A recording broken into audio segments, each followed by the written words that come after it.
Good morning, students. How are you? Fine. Okay, then. Let's continue. Chapter 1 and today topic is types of computers.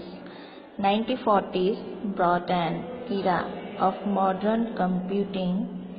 The significant changes in this era was replacement of mechanical parts by equivalent electronic circuits, relays, capacitors and vacuum tubes. This further replaced analog calculations by digital calculations. Okay, तो आज हम लोग पढ़ने वाले हैं types of computer, यानी कि हमारी जो जनरेशन्स जिसे बोला जाता है, जनरेशन्स कंप्यूटर्स टोटल कितनी है 5. ओके, तो वन बाय वन हम इसे डिस्कस करते हैं. ठीक है, कौन से जनरेशन में क्या हुआ था, क्या यूज़ करते थे, टेक्नोलॉजी कैसे था, तो ये सारा कुछ जो है वो टाइप्स ऑफ कंप्यूटर टॉपिक में हम लोग पढ़ने वाले हैं. ठीक है, सो लेट्स स्टार्ट. आपका फर्स्ट जो जनरेशन है इसमें सबसे पहले इसका जो टाइम पीरियड था वो था 1940 to 1956. ओके, तो सबसे पहले फर्स्ट जनरेशन में सबसे पहले यूज होते थे वैक्यूम ट्यूब्स. क्या यूज होते थे? Vacuum tubes. जो हार्डवेयर टेक्नोलॉजी थी, the first generation of computer used vacuum tubes. ठीक है, तो स्टार्टिंग में इनको और साथ में क्या यूज होते थे? Punch card and paper tapes. Punch card ये आपने देखा भी होगा, लाइक पंच पेपर टेप जैसा इनपुट डिवाइसेस हैं.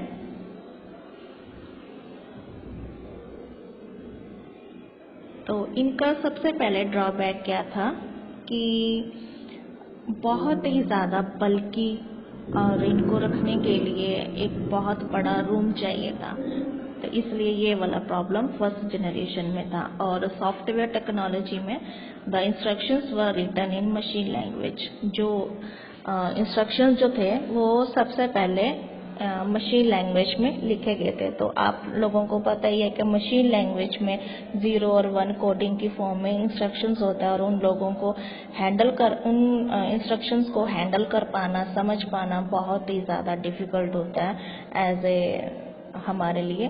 तो ये वाला प्रॉब्लम था. तो in the computation time was in millisecond. Physical appearance this computers were large in size and required a large room for installation.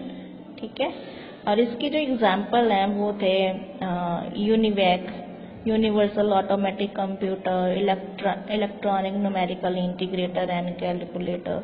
ये सारे जो फर्स्ट जनरेशन की इसके एग्जाम्पल हैं. तो ड्रॉबैक ये था कि इनका जो वैक्यूम ट्यूब्स थे, इनके जो फर्स्ट जनरेशन में यूज़ किए जाते थे, उनमें बहुत ज़्यादा हीट जनरेट होती थी. They consume a great deal of electricity and were expensive to operate. और इनका बहुत ही ज़्यादा कॉस्टली पड़ता था. The machines were prone to frequent malfunctioning and required constant maintenance. और जो maintenance cost है वो भी बहुत ज़्यादा हाई होता था. Since first generation computer used machine language, they were difficult to program. तो जो फर्स्ट जनरेशन में मशीन लैंग्वेज यूज़ करते थे उनको हैंडल कर पाना, उनको अंडरस्टैंड कर पाना बहुत ही ज़्यादा डिफ़िकल्ट प्रोग्राम था. तो इसका थोड़ा सा प्रॉब्लम को सॉल्व किया गया यूजिंग सेकंड जनरेशन जिसे हम बोलते हैं. इसका जो टाइम पीरियड था वो क्या था? इसका टाइम पीरियड हम लोग बोलेंगे 1956 to 1963.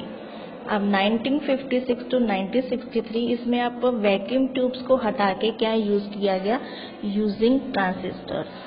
ठीक है, तो transistors replace the vacuum tubes of the first generation of computer. Transistor allowed computers to become smaller, faster, cheaper, energy efficient and reliable.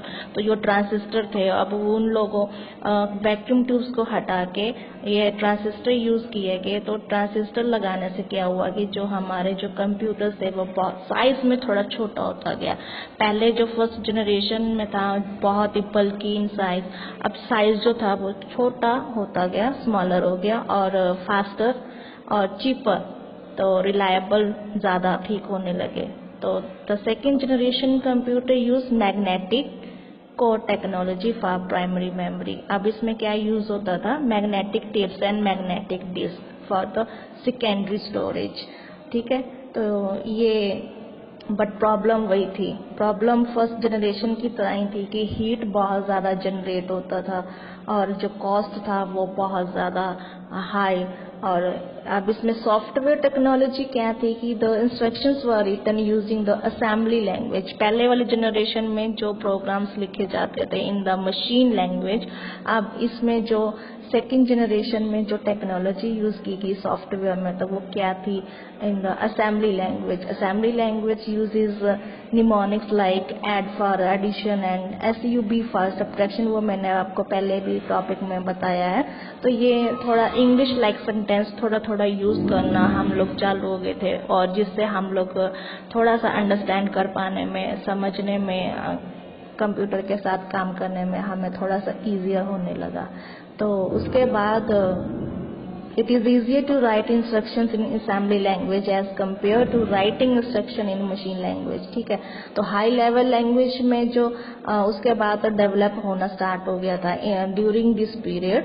ठीक है, तो ये उसके बाद जो था ट्रांजिस्टर जेल लगाने के बाद क्या हुआ कि साइज में स्मॉलर हो गए, वैक्यूम ट्यूब्स को रिप्लेस किया गया, और size of computer was also reduce and cost of commercial production of these computers was very high. So अभी भी ये प्रॉब्लम था, through the cost of commercial production of these computers was very high, तो less than the first generation computer. ठीक है, but उसके बाद जो तीसरे वाले में, इसकी जो एग्जांपल है सेकेंड जनरेशन की, डेट इज PDP-8, IBM 1401, ये सारे इसकी सेकेंड जनरेशन की एग्जांपल्स हैं। आगे है थर्ड जनरेशन का जो टाइम पीरियड था, दैट इज 1964 to 1971। ठीक है, इसकी जो जनरेशन का टाइम पीरियड है 1964 to 1971। अब इसमें क्या यूज किए जाते थे, इंटीग्रेटेड सर्किट हार्डवेयर टेक्नोलॉजी में क्या है, the third generation computer use the integrated circuit, मतलब चिप्स आने लगे। अब बताओ कि चिप्स क्या चीज़ होती है, कि हम ये जो पुराने जो हार्डवेयर हम लोग कंपोनेंट्स जो कंप्यूटर्स में अटैच करते थे या लगाते थे, अब उनकी जगह पे वही हार्डवेयर स्मॉल इन साइज और वो चिप के ऊपर आने लगे मार्केट में। तो इनकी वजह से क्या हुआ, multiple transistors are placed on a silicon chip. तो ये सिलिकॉन चिप में आप मल्टीपल ट्रांजिस्टर एक ही चिप के ऊपर ये आने लगे, तो जिसकी वजह से जो साइज था कंप्यूटर का वो पहले से भी और भी छोटा होता गया। Silicon is a type of semiconductor. The uses of IC chip increase the speed and the efficiency of computer। हाँ, तो इन चिप्स को यूज करने से क्या हुआ, एक तो स्पीड में इंक्रीजेस हुआ और दूसरा जो कंप्यूटर की एफिशिएंसी थी वो भी बढ़ गई। अब उनकी जगह पे जो पंच कार्ड पहले यूज होते थे, अब वो अब रिप्लेस हो गए, तो उनकी जगह पे अब क्या यूज होने लगे, keyboard and monitor. The keyboard and monitor were use to interact with the third generation computer. तो अब इनकी जगह पे कंप्यूटर और कीबोर्ड और मॉनिटर यूज होने लगे instead of the punch card. ठीक है, तो ये थोड़ा सा एडवांसमेंट हुआ टेक्नोलॉजी में। अच्छा, अब software technology, the keyboard and the monitor were in face through the operating system. हाँ, तो अब ये जो काम करते थे कीबोर्ड और माउस मॉनिटर, तो अब ऑपरेटिंग सिस्टम से हम लोग काम करने लगे। ऑपरेटिंग सिस्टम आपको पता ही है, दैट इज कि हम लोग operating system allow different applications to run at the same time, कि एक ही टाइम पे हम लोग मल्टीपल एप्लीकेशंस को रन कर सकते हैं। अब हाई लेवल लैंग्वेजेस यूज होना स्टार्ट हो गया था। ठीक है, तो हाई लैंग्वेज आपको पता ही है कि इंग्लिश लाइक लैंग्वेज है कि हम लोग मोस्टली इसमें काम करते हैं, इंस्ट्रक्शंस देना इजीली हो जाता है। ठीक है, the computation time was in nanoseconds। ठीक है, the size of these computers were quite small compared to the second generation computer। अब जो साइज था वो पहले के मुकाबले और भी ज़्यादा छोटा होता गया। ठीक है, तो ये धीरे धीरे क्या हो रहा है कि एडवांसमेंट जैसे होती जा रही टेक्नोलॉजी में, तो साइज छोटा होता जा रहा है। मेंटेनेंस जो कॉस्ट जो पहले बहुत ज़्यादा थी, अब थोड़ी थोड़ी चीप होने लगी है। ठीक है, तो टेक्नोलॉजी में एडवांसमेंट होने लगा। तो इसकी जो एग्जांपल है, example of third generation is IBM 370 and PDP 11। ठीक है, तो ये था। आगे क्या है, फोर्थ जनरेशन। फोर्थ जनरेशन जो थी वो अभी तक 1972 प्रेजेंट, अभी तक 1972 प्रेजेंट यूजिंग माइक्रो प्रोसेसर। अब इसमें क्या यूज होने लगे थे, माइक्रो प्रोसेसर। माइक्रो प्रोसेसर क्या चीज़ है अभी, micro processor the fourth generation computer.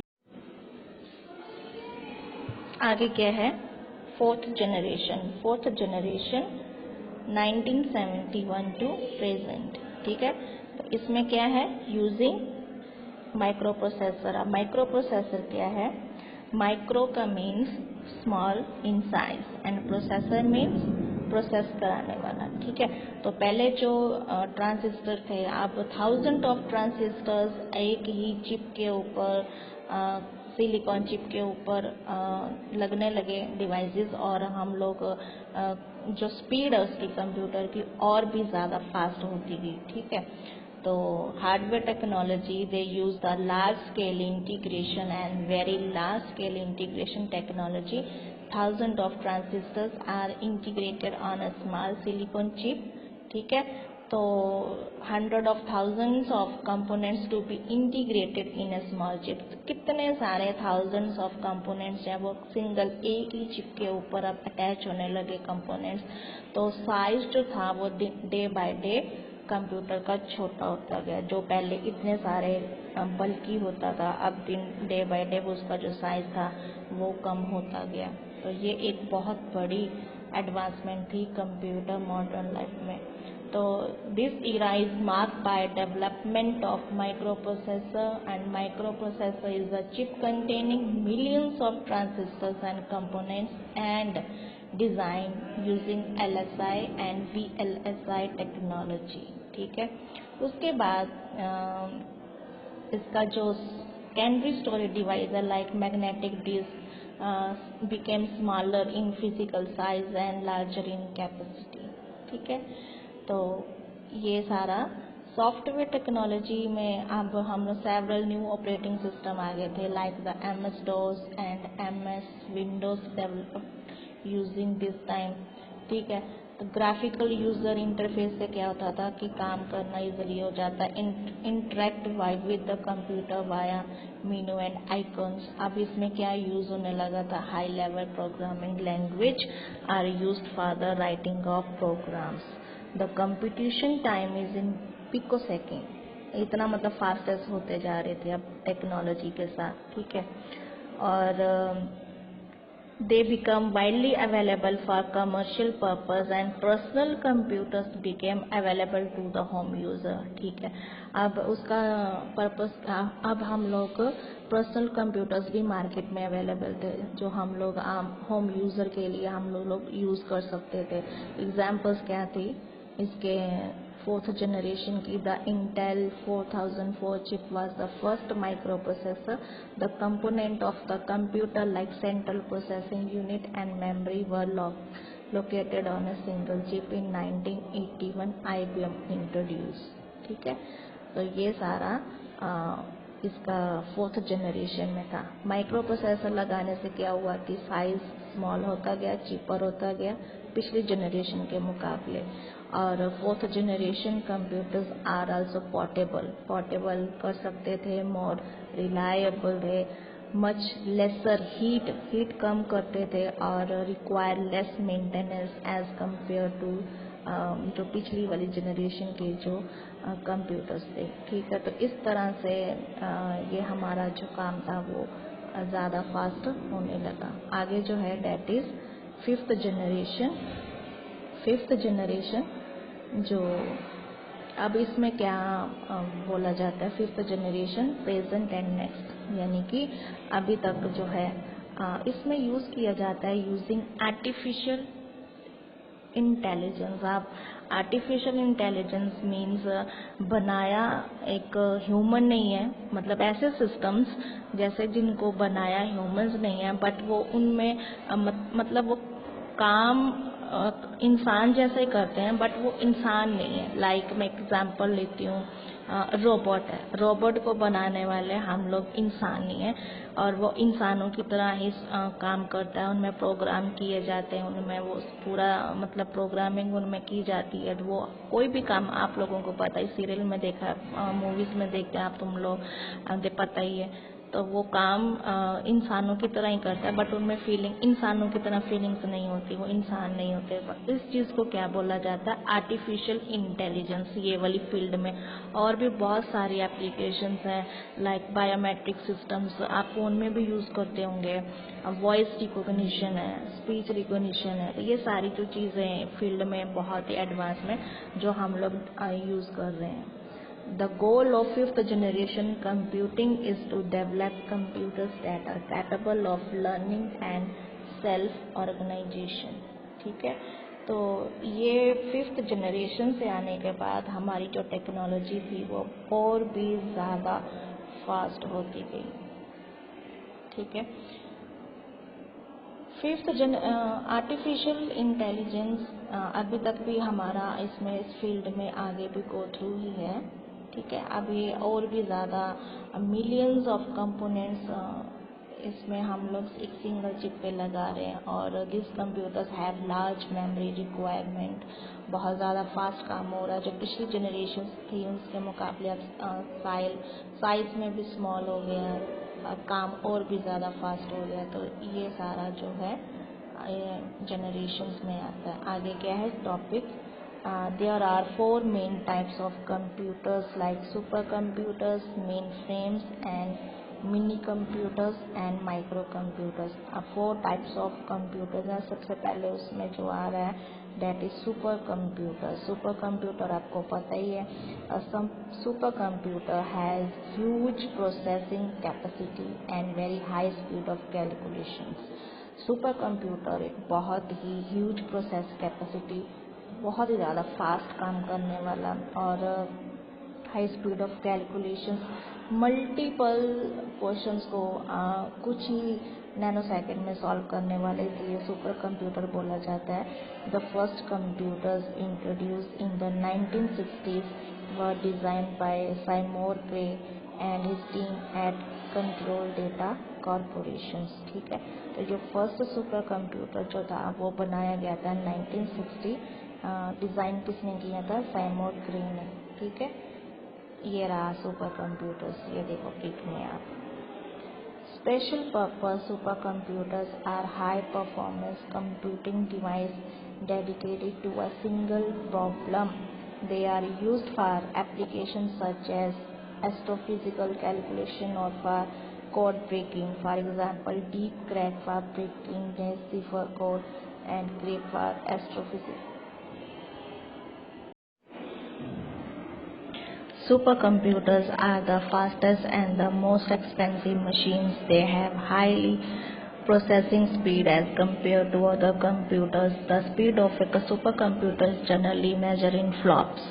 ठीक है, तो ये बहुत ही ज़्यादा फास्ट काम करते हैं। Super computers are used for highly calculations intensive task such as weather forecasting के लिए काम किए जाते हैं, climate research like global warming, molecular research, biological research, nuclear research, कितने सारे डिफरेंट फील्ड में ये सुपर कंप्यूटर्स यूज़ किए जाते हैं। They are also used in major universities, military agencies and scientific research laboratories में हम लोग सुपर कंप्यूटर्स यूज़ करते हैं। ठीक है, तो इंडिया का जो परम is a series of super computers assembled in India by CDAC.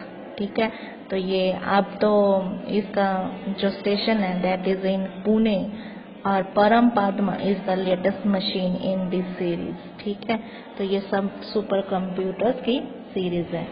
आगे क्या है? Main frame. Main frame are large powerful and expensive computers. Main frame जो है वो साइज में बड़े, पावरफुल एंड एक्सपेंसिव बहुत ज़्यादा computers usually made by large companies for bulk data processing. Okay, ये बहुत सारा मतलब बड़ी बड़ी कंपनियों में मेन फ्रेम्स कंप्यूटर्स पे काम होता था, such as bank transaction processing. ठीक है, the term arose during in early 1917 with the introduction of smaller computers which became known as mini computers. So the term mainframe was coined for the large earlier type. These machines can do run successfully for years without interruptions, with repairs taking place while they are in operations. Mainframe computers are multi-user and multi-programming। multi-user का क्या मतलब है यहाँ पे? multi-user means कि एक से ज़्यादा यूज़र कंप्यूटर को यूज़ करते हैं, तो इस चीज़ को क्या बोला जाता है? Multi user. Multi programming means at a time पे कितने सारे प्रोग्राम आप पीसी पे आप रन करवा रहे हो, तो उस चीज़ को क्या बोला जाता है? Multi programming. तो मेन फ्रेम कंप्यूटर्स जो है ये मल्टी यूज़र और multi programming and high performance computers environment हमें प्रोवाइड करते थे। They operate at a very high speed, बहुत ही ज़्यादा high speed, have a very large storage capacity and can handle the workloaded of many users. ठीक है, तो main frame computers में हम लोग मतलब ये ज़्यादा करके यूज़ किए जाते थे जिसमें बहुत ज़्यादा हेवी डेटा जैसे यूज़ करते हैं, कितने सारे मल्टी यूज़र काम करते हो, लाइक बड़ी बड़ी कंपनीज होगी, मल्टीनेशनल कंपनीज होगी, या फिर बैंक प्रोसेसिंग सिस्टम्स हो गए, इनमें सेम डेटा कितने सारे thousands of people at a time पे यूज़ करते हैं, तो इसलिए मेन फ्रेम कंप्यूटर्स जो थे वो यूज़ किए जाते थे ऑर्गेनाइजेशन, बड़े बड़े बैंक्स ऑफ कंपनीज। ठीक है, तो ये मेन फ्रेम कंप्यूटर्स काम करते हैं। इसकी जो आगे क्या है, the distinction between super computers and main frame is quite blur. मतलब थोड़ा मिलता जुलता है सुपर कंप्यूटर्स और मेन फ्रेम से, बट थोड़ा सा डिफरेंस है। In general super computers are meant for complicated calculation. Super computers तो हम लोग यूज़ करते हैं बहुत ही ज़्यादा कॉम्प्लिकेटेड कैलकुलेशंस के लिए, that take place largely in memory, while main frames are meant for simple computation involving huge amount of external data access from database. बहुत ही ज़्यादा कॉम्प्लिकेटेड कैलकुलेशंस को हम लोग सुपर कंप्यूटर पे यूज़ करते हैं, और सिंपल जो है कंप्यूटेशंस के लिए हम लोग मेन फ्रेम कंप्यूटर्स यूज़ करते हैं। Super computers tend to focus on processing scientific and military data. Super computers मैंने आपको पहले बताया कि डिफरेंट रिसर्च अलग अलग फील्ड में हम लोग काम करते हैं, तो scientific and military data, while main frame tends to use for business and civilian government application. तो मेन फ्रेम हम लोग बड़ी कंपनी जैसे कि कोई बैंकिंग सिस्टम हो गया या बड़ी कंपनीज में हम लोग ये यूज़ करते हैं। ठीक है, आगे क्या है, mini computers. Mini computers was a term evolved in the early 1970 to describe the third generation computers that become possible with the use of the microchip। ठीक है, माइक्रोचिप मैंने आपको बताया वो सिलिकॉन चिप में, फिर वो सारे डिवाइस उस पर अटैच होने लगे। ठीक है, तो साइज में वो छोटे होते गए। Mini computers are digital computers generally used in multi-user systems। ठीक है, they have high processing speed, उनकी स्पीड बहुत ज़्यादा है, and high storage capacity than the micro computers है। The users can access the mini computers through their PC or terminal। They are used for real time applications। Use किए जाते हैं कौन कौन सी, industries, research centers etcetera. PDP-11 and IBM 8000 series mini computers की examples हैं। ठीक है,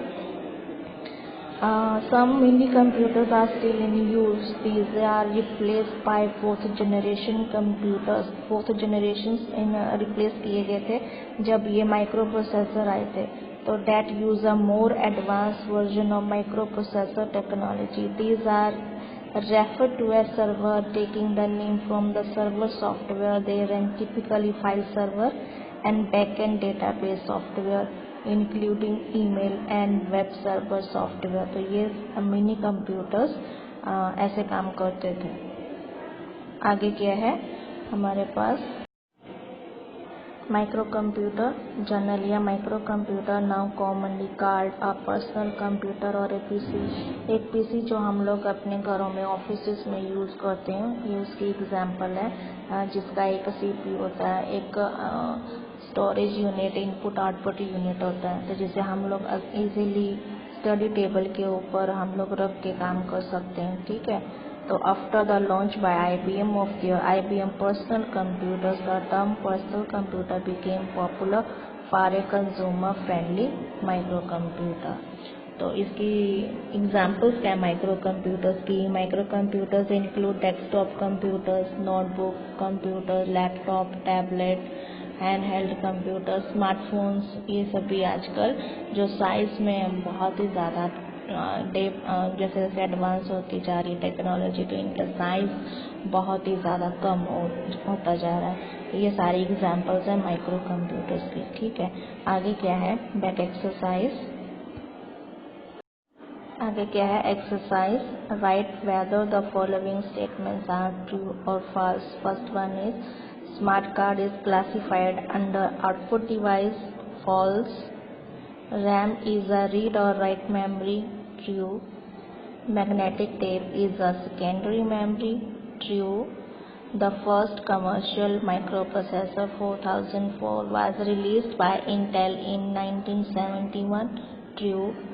Microcomputers are commonly called personal computers. Also true. Next one is question is filling the blanks. OMR stands for optical mark reader. ठीक है. A smart card looks like a magnetic strip card but contain a small RAM chip. Next, computers with transistors are called second generation computer. Braille printers work together with software that translate text to Braille and produce Braille printouts. Transistors were invented in 1947. So students, you have to solve this exercise on your textbook. Till then, bye.